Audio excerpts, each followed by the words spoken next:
Thank you, Serena, and many thanks to the organizers of the ABARES conference for inviting me and allowing me to come back to Canberra. It's been a number of years since I've been here, and it's always a pleasure, particularly on a rainy day, to be back here. I look forward to our discussions this morning. The tone of my remarks on the global trade outlook, I think, is consistent with today's weather. You can view it as being dreary, but you can also see it as setting grounds for perhaps changes that will allow a more productive future. How we go is really up to Australia and a number of other important leading trading nations. So my presentation this morning is in three parts. The first part, I will talk about the slowing growth in world trade. And the second part will be about the impact of the U.S.-China trade war and the impact of the U.S.-China trade peace, both of which are negative. This is an area where I disagree with Minister Xi in his comments that he just made. And the third part will be on prospects for reforms in the World Trade Organization. And unfortunately, I have to conclude that the outlook for world trade, certainly in the near term, is getting worse and worse. And so this is going to pose additional challenges for Australian farmers. There is weakening global demand, increased protectionism, the impact as yet unknown of the coronavirus, though it's negative, but how deep a negative and for how long is unclear. I think a number of speakers have spoken about this, so I'll limit my remarks there.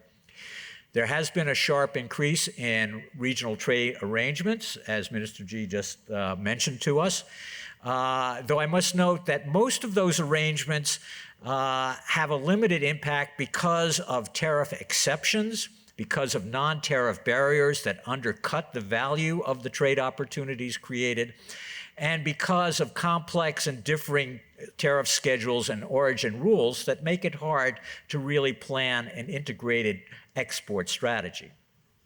On the U.S.-China trade front, we now have penalty tariffs that I'll go into in more detail on over $425 billion U.S. in two-way trade. And that is the new normal. So it is not a momentary blip where we've had an increase in trade, an increase in protection, and then we go back to normal. We've had an increase in protection, and that is now going to continue to distort trade and investment decisions for the foreseeable future. On top of that, there are new tariffs and high-tech restrictions that are dampening investment between the United States and China, but having knock-on effects on U.S. trading partners, Australia, Japan, Korea, that are engaged in our overall Asia-Pacific trade. This is having an effect on disrupting supply chains and is going to be around and deepen problems for international trade and investment for the foreseeable future. And there's substantial trade diversion that will result from the U.S.-China trade deal that I'll discuss in more detail in the coming minutes. So the first part, world trade in 2020, a tougher row to hoe. And just a few statistics to tell you about how this looks. Essentially, for much of the post-war era, trade was a driver of world growth. And you'd see multiples of increased trade volume, growth in trade volume over global output.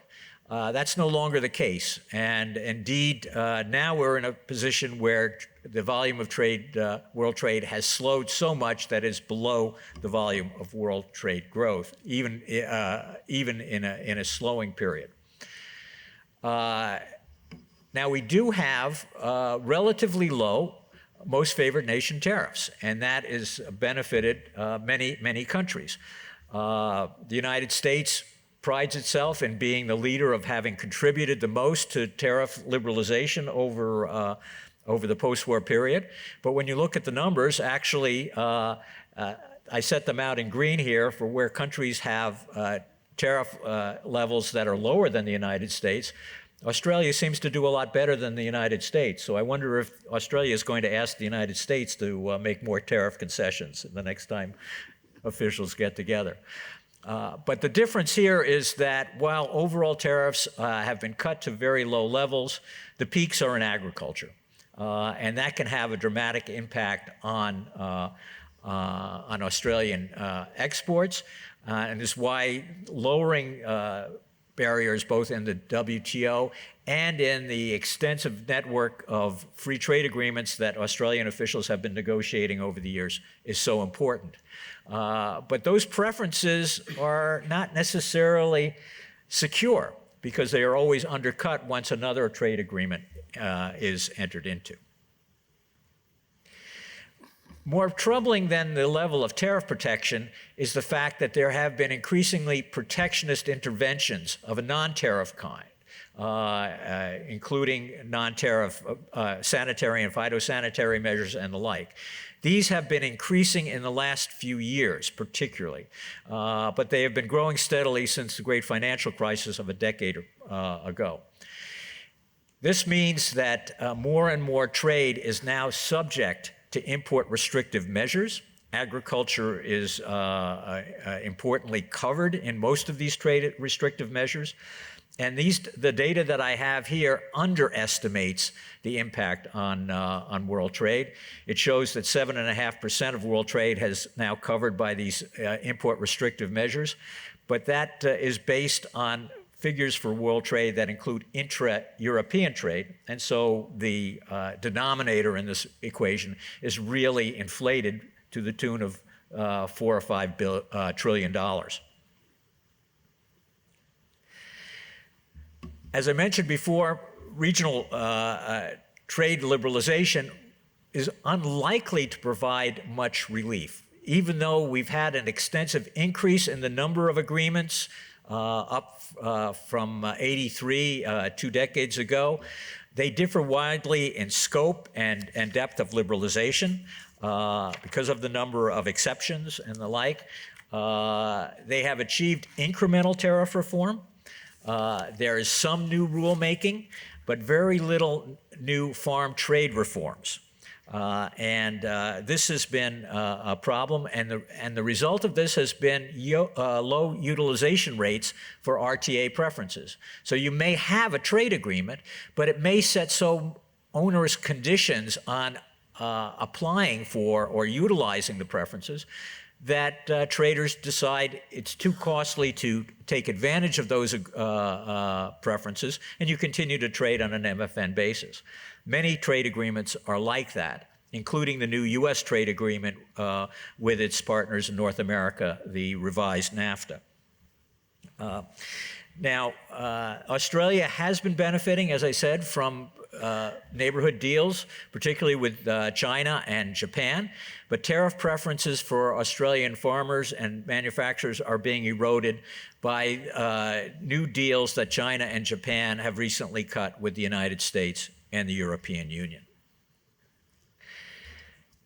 So the second part, specifically on the U.S.-China trade war and trade peace, which I think is a double whammy on world trade.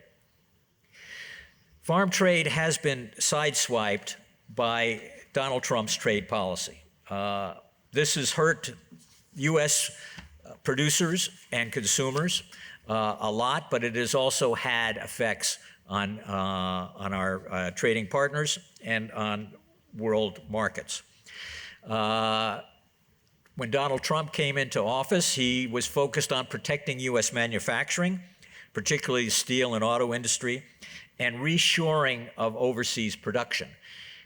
Most of his emphasis was on manufacturing. He didn't really say anything about agriculture. But it turns out that his policies caused a slowdown in U.S. manufacturing and a backlash of protectionism against U.S. agricultural exports. So new retaliation against competitive U.S. farm exports. Now, on the face of it, you may say, well, that's good for Australia because you have one less competitor to worry about in overseas markets.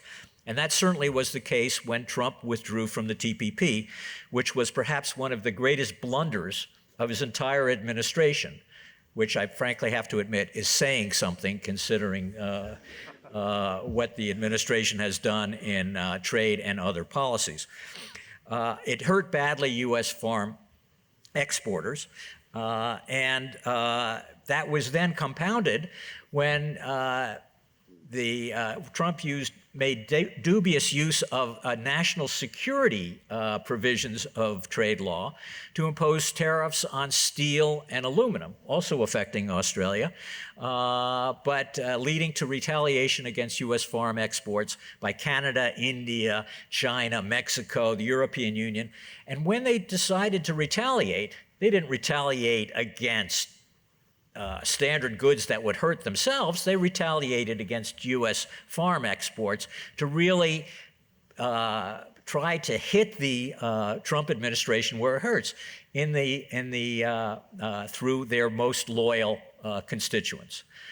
The Chinese did exactly the same, and U.S. soybean exports to China plummeted. But so did exports of pork, lobster, cheeses, grains, whiskeys, you name it. The Chinese hit it because they knew this would have a bigger political impact and try to convince Trump to reverse his policies. So what happened was there was a sharp increase because of the U.S.-China trade war. And from a starting point where most favored nation tariffs were 3% on U.S. tariffs against Chinese goods, 8% for Chinese tariffs against U.S. goods, they are now up around 20% on a trade-weighted average. So a huge increase in protection that isn't going away anytime soon. Farmers were very loyal to Trump, but enough is enough. And political pressures grew to try to reverse the retaliation against U.S. farm exports. And this led to a restructuring of U.S. trade deals with all of the other countries applying protection against U.S. farm exports. And almost all of these deals involved changes in preferences to restore a level playing field for U.S. farm exports or to give them trade preferences. The U.S.-Japan deal essentially restored the preferences and deals that Japan had offered the United States in the TPP that Trump had thrown away on day 3 of his administration. But it also added new country-specific quotas, which guaranteed access for U.S. farmers to the Japanese market. And the U.S.-China deal, and this is probably the biggest impact and one which will have negative consequences for Australia, includes Chinese commitments to increase farm imports from the U.S. over a 2-year period by a cumulative total of $32 billion above baseline figures from 2017. And I think it's important, though this has a lot of numbers, is to show you what is involved. Just look at agriculture. The baseline is $20.9 billion US dollars, and it's supposed to go up to $33 billion this year and over $40 billion next year. That's a big increase, which frankly is not doable, but it's an even bigger increase if you look at the figure of how much trade was actually conducted in 2019. More than a doubling of trade of agricultural exports is expected this year or committed by China. And how is China going to do that? And the answer is it's not going to do that. It's going to have to manage trade, do exactly the opposite of what the United States and other countries have told China to do over the years to introduce more market-oriented trade reforms. The U.S.-China deal is going to force China to pursue more managed trade, more interventions in the marketplace to basically pressure firms to buy American as opposed to buy Australian. The Chinese are going to have to reduce penalty tariffs on some of the agricultural goods to make it at least somewhat feasible to increase purchases of U.S. farm goods. it's going to have to divert purchases when commitments are made to buy from Australia or from other markets, from the European Union, from Brazil. Those are going to have to be broken. And how do you do that? How do you convince private firms to change their decisions? Well, in China, they have their ways of doing that. It may be very discrete signals through the financial system or otherwise, but it's clear that there can be a thumb put on the scales to force even private firms to purchase goods from the United States. But there are other constraints. There are near-term supply constraints in the United States. Soybean plantings were down significantly because of the very negative outlook for sales and the low prices and the high stocks that existed when farmers had to make their planting decisions. So in the near term, they're not going to be able to increase their shipments that much. That also applies for liquefied natural gas, which is also going to come into competition with Australian firms. Also applies to commitments to buy more crude oil because of the mismatch of types of crude with the refineries in China. There's weaker demand in China due to the African swine flu, so that limits the amount of demand that China will have for products compared to what they did in 2017. And we don't know what the disruptions will be overall in terms of the coronavirus. I'm going to have to be quick in my last couple of minutes. But it's important to note that Trump is also helping U.S. farmers in another way, and that is through subsidizing U.S. farmers, increasing the amount of payments given, particularly to soybean and corn farmers. And he's paying for this in an unusual way. He's taking revenues generated by the penalty tariffs against China and essentially kicking them back to U.S. farmers through a discrete provision of U.S. agricultural law that allows him to bypass Congress. So there are no congressional authorizations for these increased subsidies, and they're substantial. $12 billion authorized in 2018, $16 billion authorized in 2019. And it could well be that this leads the U.S. to exceed its WTO obligations, where it can subsidize up to a maximum of $19 billion under its for trade distorting subsidies under the U.S. aggregate measure of support. But we won't know that for a couple of years because the U.S. and other countries lag in their notifications. And so this is a problem for the next decade, but one that is affecting your ability to compete today. The numbers are here.